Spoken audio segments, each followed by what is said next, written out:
What's the fuck it, no one will ever notice of your profession? Theater props. Fuck it, it looks fine from 6 feet away. Alternatively, fuck it, it's on stage for like 30 seconds anyway. I did some college basketball PA announcing. When it was a packed house and a guy on our team hit a big three-pointer or did a spectacular dunk, the crowd would go off. Yelling his name over the PA just added to the frenzy. So I took a chance and started yelling the player's nickname over the PA at those huge moments. I chatted with the coach, then several fans, and realized they never heard it, just that something was being said. So, I realized you could yell anything over the PA after an impact play, and it worked the same, helping keep the crowd whipped into a frenzy. Some of the things I yelled: zip pity doo duh, happy holidays, boom goes the dingbat, my wife is sexy AF, super duper Mini Cooper, I'm eating pizza later, and so on.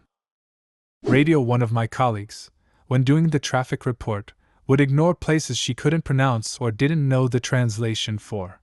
So there could be a huge pileup, and she wouldn't mention it.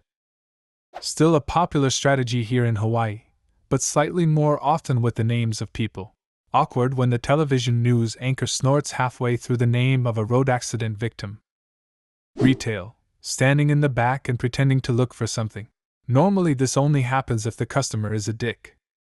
Yesterday at work, this lady was screaming my name at the top of her lungs because she wanted help. I had already helped her in every way possible, and she was panicking because she couldn't find a pair of something in the color she wanted. We don't have that color, lady.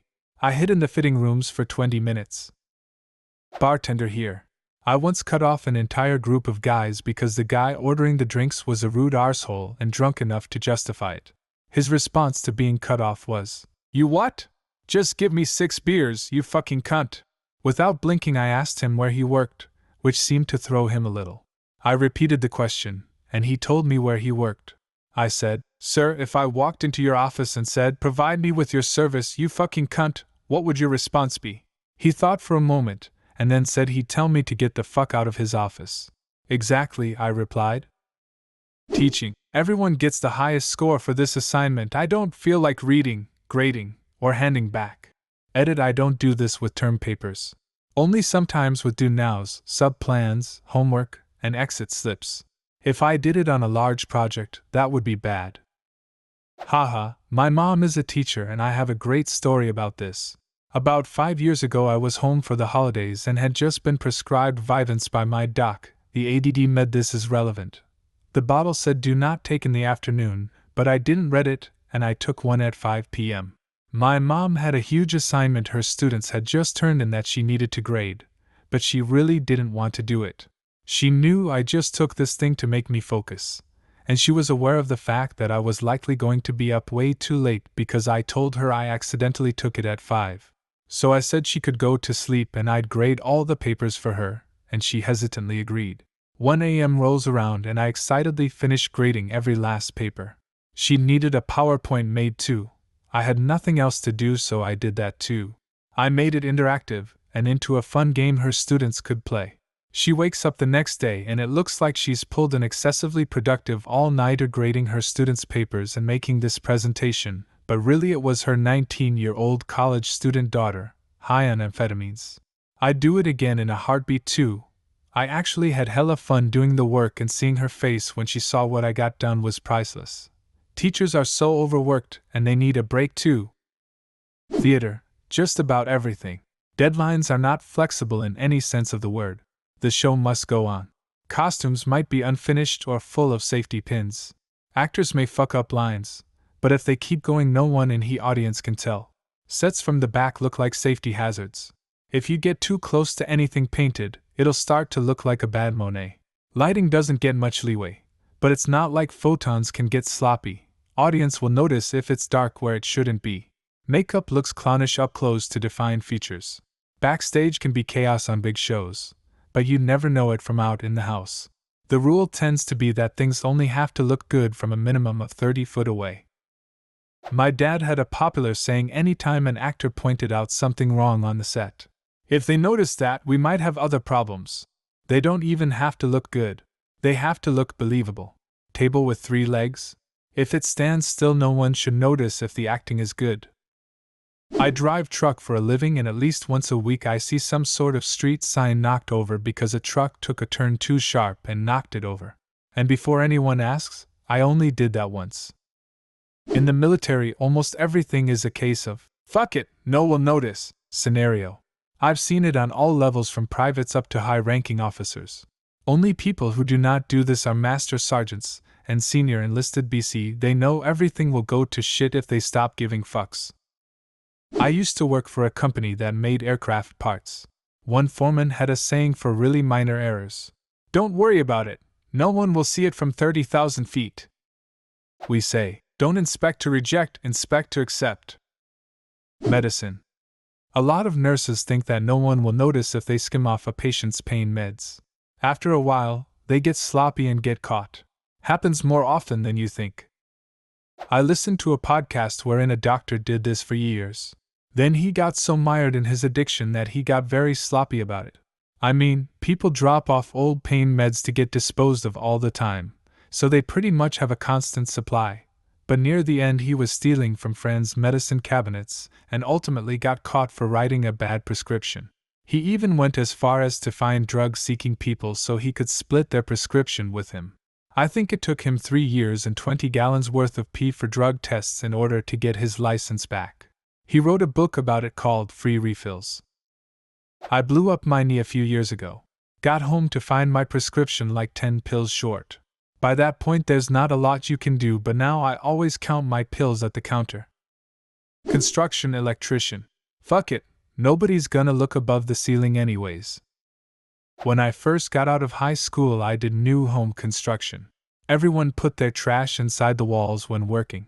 Open a faceplate for electrical or data? Shove the trash in the wall. Done with that soda? Shove the trash in the wall. Saw a guy stash his bag of weed in a wall when the builder showed up for an inspection. Taking old equipment home and using it their ID. 3D modeling. Whatever you do starts as something else. Never start with a basic mesh. Start with some other finished project and cannibalize. Studied 3D modeling as part of a course, online, a few years ago. Lecturer wanted a screenshot of the finished product at a 3/4 view as proof of assignment completion. So I only modeled what would be seen at that view. Managed to get a passing grade without ever making a full model. Tiny tweaks to a person's facial structure when I do portraits. Not enough to alter their appearance, just enough to make it more proportionate. People tend to love it, and I never tell them I do it. I do something similar when I'm editing a photo of someone who is being honored for something or memorialized. I'll fix things like stray hairs, dark circles, soften crow's feet and laugh lines, and remove lint from clothing. Working as a security guard and sleeping in the workplace. I had to actually explain to a guy once that he could not sleep for 7 hours of his 8-hour shift every single night. He seriously picked up a full-time security position on top of a full-time day job, thinking he'd get paid to sleep. What a fact? Like I get it, we all get bored and doze off on occasion, especially on long shifts on shitty sites. But fucking hell, you cannot show up for the express purpose of getting paid to sleep. I work at a bridge for the state as a bridge operator. I work the night shift and am here by myself literally the entire night. My night consists of opening the bridge, closing it for marine traffic. But sometimes I go hours without a boat. So in that time, I either watch TV, play Xbox, or sleep. They don't care about the TV or playing Xbox, as long as we're still doing our job. Sleep is the thing I think all of us do here at my job that we say they won't notice. And my bosses know that we do. I mean, we're here for hours on end, alone, with a good bit of free time. They know we take naps, but they don't want to catch us taking naps. Like last night, I didn't have a boat from 1 a.m. all the way till when I left at 6:45. You know what I did in that time? I slept. Is there still a way for you guys to wake up when a boat due comes? I feel like sleeping through that would be a bit of a big deal. We have a marine radio in the bridge house.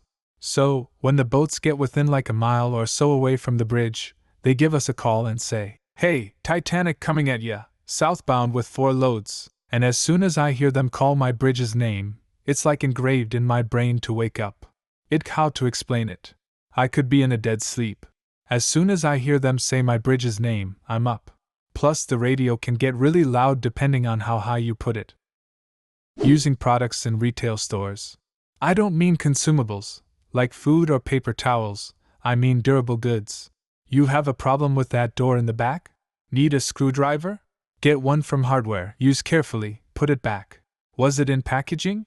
Well, from the 20K returns, you've learned how to put stuff back exactly as it came out, especially when you have a reference.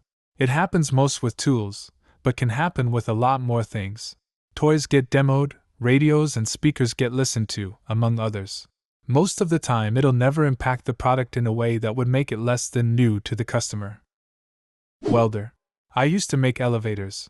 And believe me, sometimes even I myself amazed by how I just don't give a fuck. I was deathly afraid of elevators from approximately age 7 to age 16. Thank you for bringing back my irrational fear. What is the dark side of your profession that doesn't matter because no one notices? Leave a comment and subscribe to the channel if you want to see more videos like this one.